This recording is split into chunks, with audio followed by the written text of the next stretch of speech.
Hello, everybody. Welcome to Best Whole New World. I'm Jacqueline Best. This is the beautiful Melody Chadamoyo. Hi, everyone. Oh, it's always such a pleasure, Melody. Today, I'm creating with love, creating love, creating with love, creating with love, creating more love, creating love, love, love. We are talking about asking for what you need, and we could be singing, all you need is love.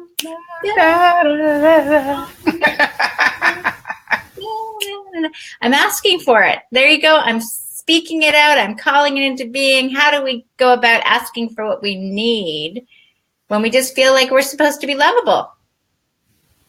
Yes, but do you know what you need? Truthfully? That's the first question, yeah. Truthfully, I feel like I know what I might want. Yeah. What I actually need, I surrender and give up, and I trust that the universe will provide it for me. Yes. But when you are living with another human being on this plane, you have to be clear about what you need from them. Toilet seat down. Yes. You need to ask them. But that's a want, actually. It's not a need. Okay. Toilet sit down is a want. It's not a need. So if I say I need a hug, I wouldn't say I need a hug because I would turn around and say, you might want a hug. You don't need a hug. Mm-hmm. What do you really need? There are times when you need a hug. Yes. Because what a hug usually gives you is grounding. It puts you in a position of reconnecting with yourself and the other person. So, and that's good because not getting a hug might make your life very difficult. Yeah, but okay, so we can get very prophetic about it because I could say that's just a story. You think you need that in that moment to get you, but there's other ways to get grounded. So is it what do we need versus what do we want is a great topic of conversation here. So what do you need? I need love. Don't you already have love? I do, but I need to feel it. Because sometimes I don't feel it because I'm not connected to myself enough. Well, you missed Rosario and our yesterday, love, laughter, and the joy of sex when she was saying you could just go to orgasmic staring at a rock. Yes, but you can only do that when you are connected to yourself, connected to your heart. Okay. You can't just, I can't, like right now, if I was going to go orgasmic looking at you. Of course I'm getting hot. Don't you remember that Harry Met Sally when she did did you see that one? I know. That was so good. I don't think we could practice.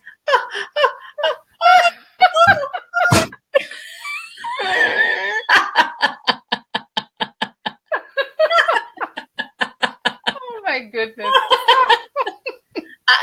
That's what I need is just fun, and there you go. And this is good. We need to just okay. Yes, we need laughter. We need joy. I need joy. I'm going to clarify this. I remember when I was in the depth of disconnection from my husband, and I felt like my soul was dying slowly, and I couldn't figure out why. Right. I just felt like I wasn't me anymore. I'd lost myself. And I was desperately unhappy. And on top of that, I had gone through depression and stuff because of, I don't know, hormones, moving to another country, a lot of things. Mm-hmm. And I wasn't coping. And I didn't know how to ask for help. Right. And I remember telling my mom that I was depressed. And my mom said, oh, sure, snap out of it. And I said, I'm trying. It's not working.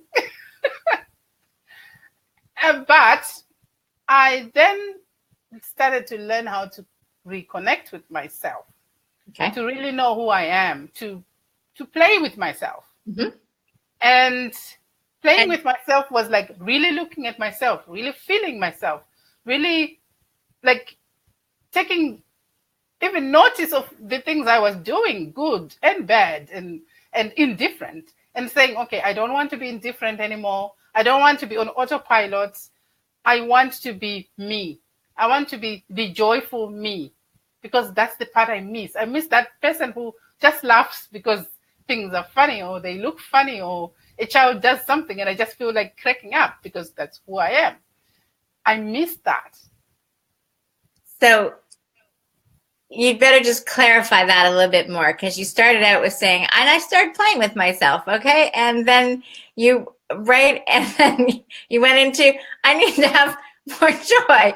And so explain what that playing with yourself, like being in the sandbox of life, was like. It was, for me, it was going dancing again. It was even noticing my baby. I had a baby and she was joyful, but I was so focused on the things I needed to do for her, and I was missing out on the playing with her. Yeah. You get me? I was missing out on the connecting with her, just being joyful, just being silly, just letting go. I was missing out on that. Yeah, I think a lot of moms do those things because they feel like they got to change the diapers, or they got to raise the kids, they got to do the meals, they got to drive them off to school.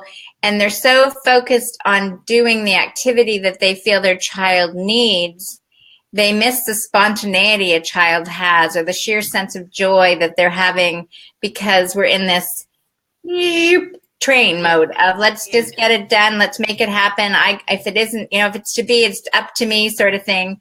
And the relax and surrender and allow yourself permission to be in love with this little child or a big child, or just your own space and time. Mm-hmm. It's lost in the activities of the day. And I just want to say that if you don't get your needs met, there's always a negative consequence to it. Oh, yeah. That's how you know that this is a need and this is a want. If it's a want, it's like, I am disappointed, but maybe next time. If it's a need, you feel yourself shrinking. Mm-hmm. That's how you identify your needs.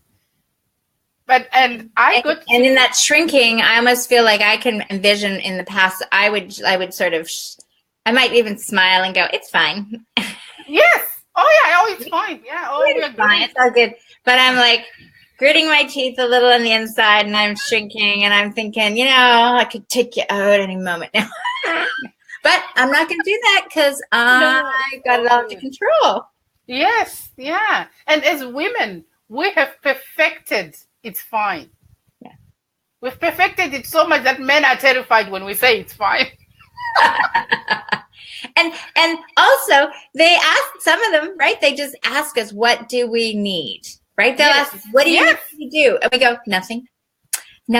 Because we go, you should know already. Because if you really cared, you should know. So I don't need anything. And they're like, okay, you don't need anything. And then they go, why are you mad at me? Because you said you didn't need anything. And the saddest part about that is men want to give us our needs. Because I'll tell you this. For a man, a need is like a life and death situation. Okay. If he needs to eat, he needs to eat now. Mainly because they are single focused. So when they're doing something, they don't feel other things that are going on around them. Okay. Until they are desperate. So I desperately need to go to the toilet. I need to go now. So they stop in the middle of the road and they go to the bush. Or I need to eat. It's 5 minutes before dinner. Can you not wait? No, because I'm dying now. Right. So we can, because our focus is kind of, diverted with so many things, and we can do that. We can go to the fridge, try make a sandwich, and then the next thing you're cleaning the fridge. Right. And then 2 hours later, you are starving and you don't understand why you're starving. And then you get angry at everybody. So if we can learn anything from men, because men know how to take care of their needs. Yeah. That's why they understand when you ask them for what you need, he will move heaven and earth to give it to you. Right. Because to him, it's a life and death situation. Okay. I need to clarify this as well. If a man doesn't love you and doesn't care about you, he won't move heaven and earth. And that's how you know. If you ask for something you need from a man, boyfriend, husband, brother, whatever, and they don't make it a priority for them, and you have been specific, and they can see it's a need and they don't do anything, they really don't care about you. Even if they tell you up and down they do, and just other things got in the way, you are a priority in a man's life if you are a priority in a man's life. Yes. Right? Yes. There's only priority, or I'm looking elsewhere. I remember one day I was thinking if this guy was interested in me, and I was thinking whether he liked me seriously or he was just telling me words. Right. Because men are good at telling us words. Yeah. And then one day I asked him for firewood, and I said, well, since you're going over to your farm, can you bring me firewood if you have firewood? And he said, yeah, I do have firewood. And I said, okay, fine. And he said, but it will be very late when I come back. And I said, okay, fine. But then he drove the whole night. I thought he was going to bring the firewood and then take the firewood to his house. Then maybe tomorrow bring the firewood. Oh, no, that's not what happened. He came to my house at 2 a.m. and knocked and said, I brought you the firewood. And I was like, but you're tired. Why didn't you go to bed? And said, no, you asked for firewood. I'm bringing you firewood. Yeah. And okay. I know now what this means. And that, I remember, I was floored because I've gone through two situations. So when was, no, maybe for the dating part, he gave, the dating part. Once we got to the marriage, it shifted. But so I had a friend, so he's just a friend, and he said he would come help me do something in the house. Mm. And earlier in the day, then he said, I have I have a really bad migraine. It's going to be a little bit later. I'm like, yeah, whatever. Take care of yourself. Right. I'm like, it's, it's no big deal. And he showed up, and I could just see it in his head. His head was still throbbing. And I was like, why are you here? Because because you said you needed something. Yes. And I said I would do it for you. And I was like, that was foreign to me. I'm like, I'm not married to you or anything, but you're going to do this for me, and your head's like this, and I couldn't get like anything out. Because they are about honor and integrity. He promised you he's going to deliver. It's that simple. Mm-hmm. It takes courage to ask for what you need. It takes a lot of courage and a sense of self-love and a sense of deserving to ask for what you need. So that goes back to last week. If you didn't see last week, it was about loving yourself. Because when you love yourself, that's what Melody just said, is then you deserve to be loved. And in that sense of deserve to be loved, you deserve to be treated well. So you can ask for what you want. And you realize that when the person is going like this all the time and going, I don't hear you. Yeah. You are, and you're zero priority, there's the door. He's not the guy. No, he's not. And don't say it's going to change. Nope. Been there. Don't hope, don't wish, don't implore them to change. Oh, and don't bully them into changing. That thing where women go to men and say, you never do this, and shame them into behaving, into loving you. That's the worst thing you can do. The worst thing. So it takes courage to ask for what you need, because it's a vulnerable position. What if he says no? Yeah. Yeah. I still thought when I said I want a great relationship and I'm prepared to do whatever it takes, that of course he'd go, yeah. But it was like literally drawing the boundary of saying enough, right? Yes. I am, but your behavior is done. But Yes. that only took me way too many years. And all he's hearing is, you're not good enough for me. That's all he had. Yeah. Doesn't matter how many words you used. You only had one sentence. You're not good enough for me. But the funny thing is he even told me that before we got together. And I was like, the same thing we've talked about. Oh, it's okay, really, you are. You just don't know the light inside. Yeah. Okay. Okay. And you thought you convinced him, and now he believed you, and now you are the savior of his life. No, you're not. No. And, so it's and very important. Melody knows what she's talking about. Ask for what you need if you are not getting it from someone, because she's had that wonderful, beautiful, successful relationship. She knows what it looks like. It's not like she's never had that experience. And she's also had that period where they were falling apart, right? Yeah. And so she knows how to whatever you call it, pull the soil back, look at some things personally, and then regrow the relationship even stronger. Yes. Yeah. She's the one, everybody. She's the one. Get in touch with Melody. Thanks, Jacqueline. Thank you, Jacqueline. So what did I want even to say? What do you need? I need joy. Oh, the other thing I learned that I needed, that I didn't know I needed, was I was sent to boarding school when I was 12. Mm-hmm. And so I was away from home, and I was desperately missing my parents and my siblings and just missing home. Right. I would go, and this happened for a lot of years. I don't even remember, 4 plus 2, 6, 8, 12, I don't know, 12 years.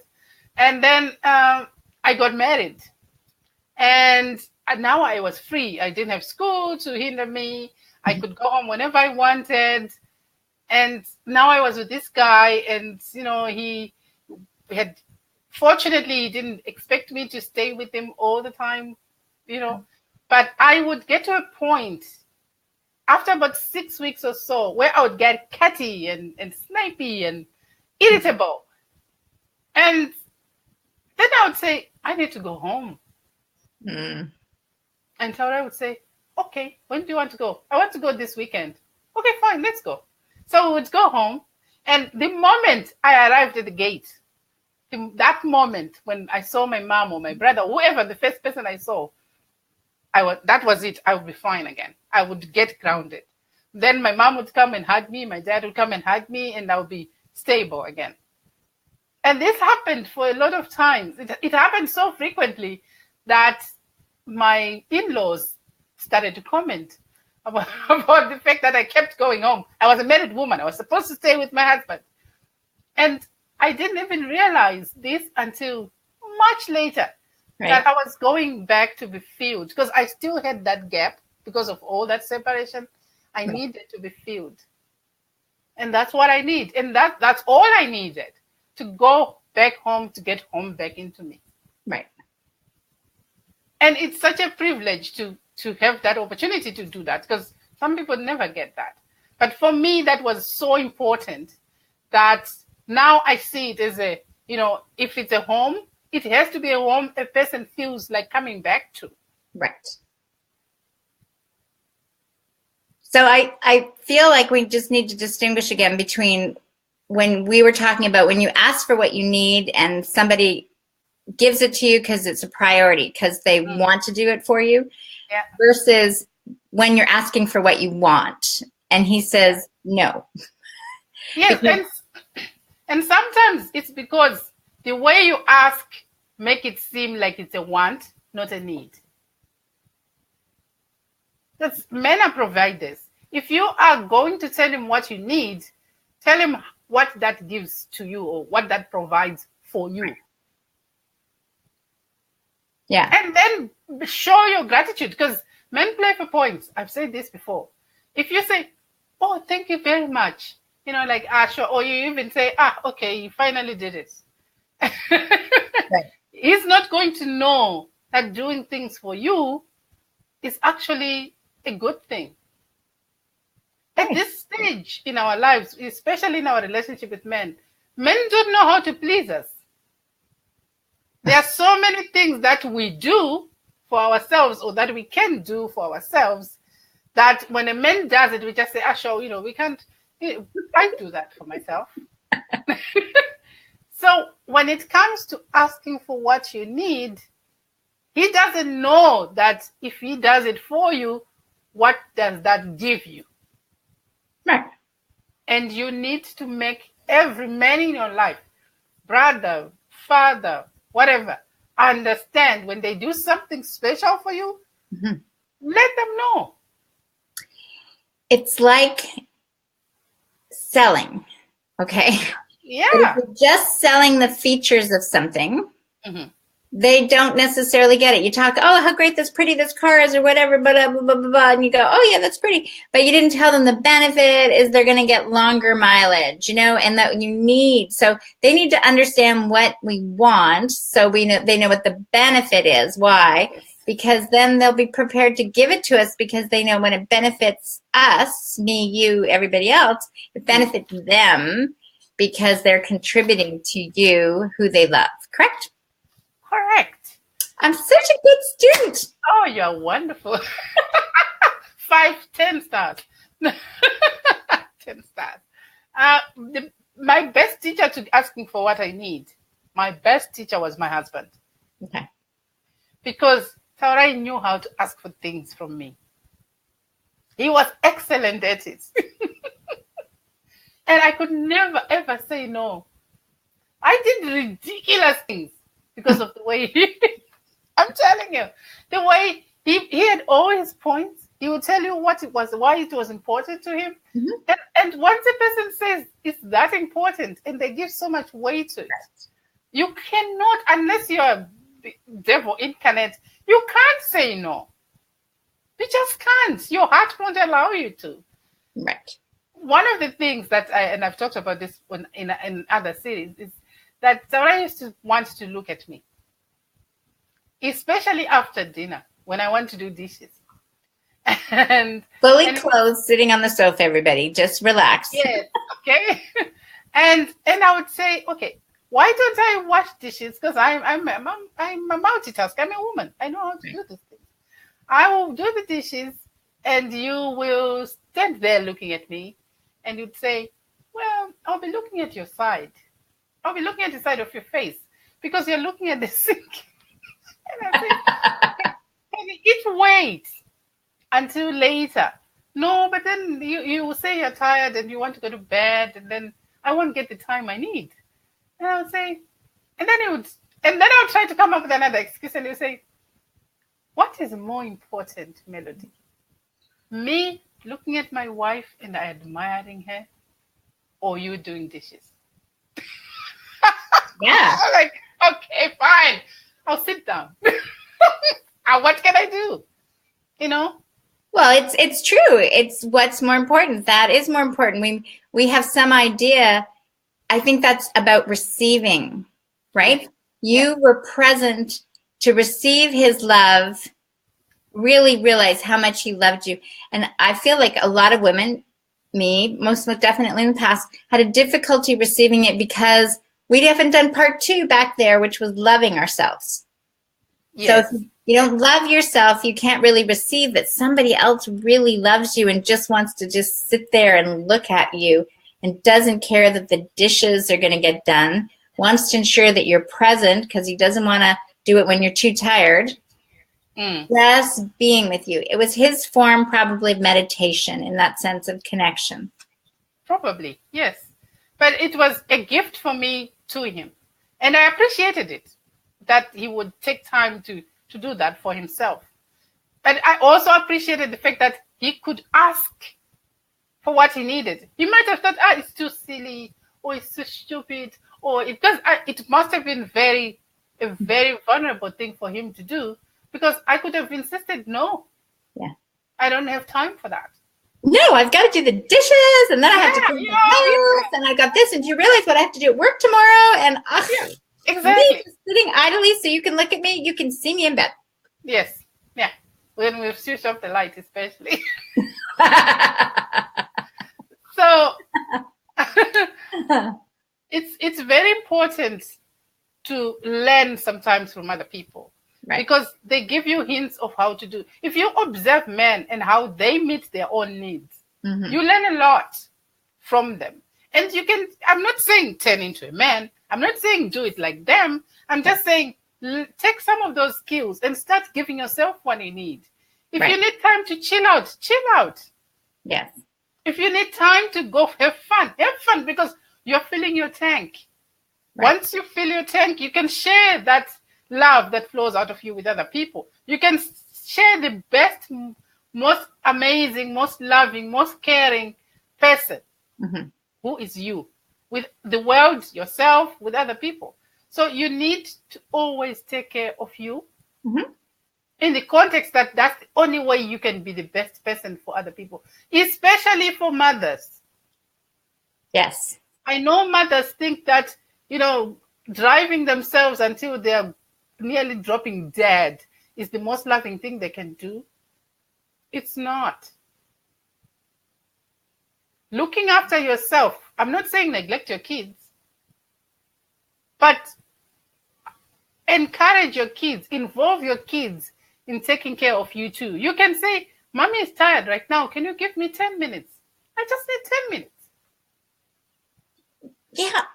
And I do find that a lot of my experience with a lot of mothers is they have these activities or things that they buy into that they have decided that the kid needs to do.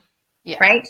And so they've said it, and then they go, well, how can I do that? Because they won't ever give me a break. But you were the mother that taught them that they have to keep going all the time, and they don't get to take a break. Yeah. Yeah. So asking for what you need, asking for breaks, asking for slowdown. If you just said to kids, free time play, right? Like, however the situation is when they're little. My youngest, oldest now, whatever, Faith, she remembers when I'd say, okay, you might not need a nap, because she never slept. Yeah, but I do. We're lying down here, and she's like, and you'd have me under the arm so I couldn't go anywhere. She's like, 18 months, and she's like, okay, wonder how long she's going to sleep for. Yeah. And the funny thing is they adjust to that. They get to understand that's you. Yeah. That's what you do. This is how you take care of yourself. I always make sure I have time to read, because I need to read. It's important to me. And I always make sure I have time. But I also make sure I have time for people I love. So I can say, it's my reading time now, but it doesn't mean I have to read the rest of the whole day. Right. It just means I take a chunk, maybe an hour, and I read. And then, I get back to connecting with other people. I've satisfied my needs, and it means I'm also giving them permission.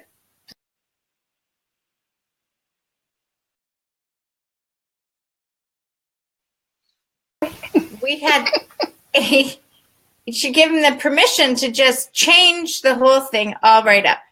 Yeah. Okay. So since we had a sudden surge in power there when you said give permission,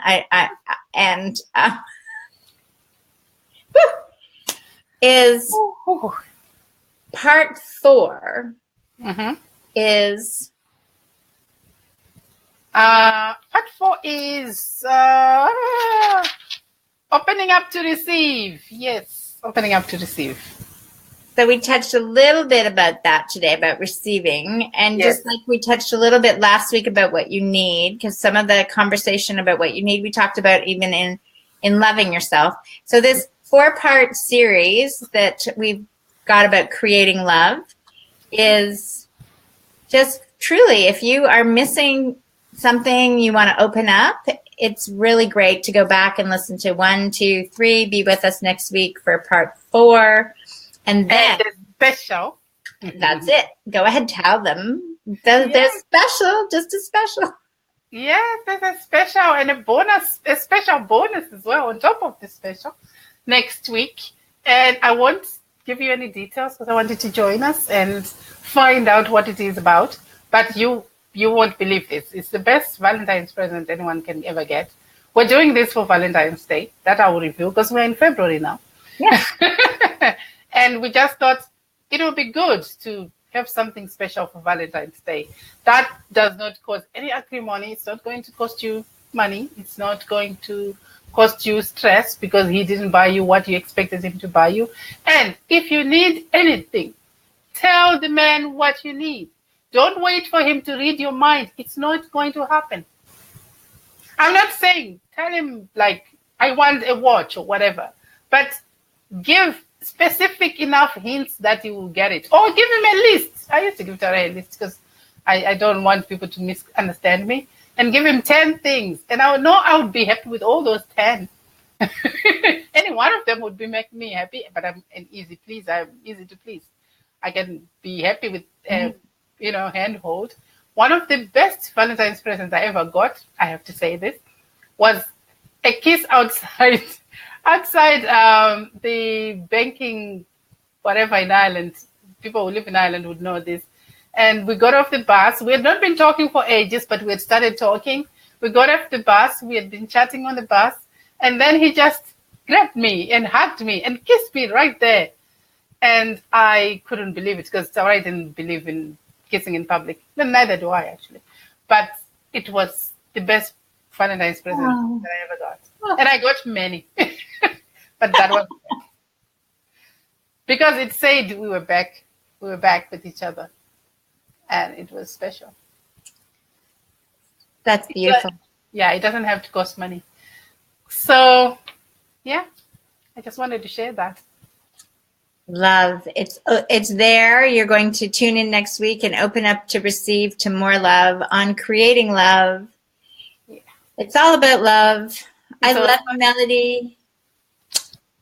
Love you too, Jacqueline. Bye, everyone. And thank you. See you on part 4. Yeah.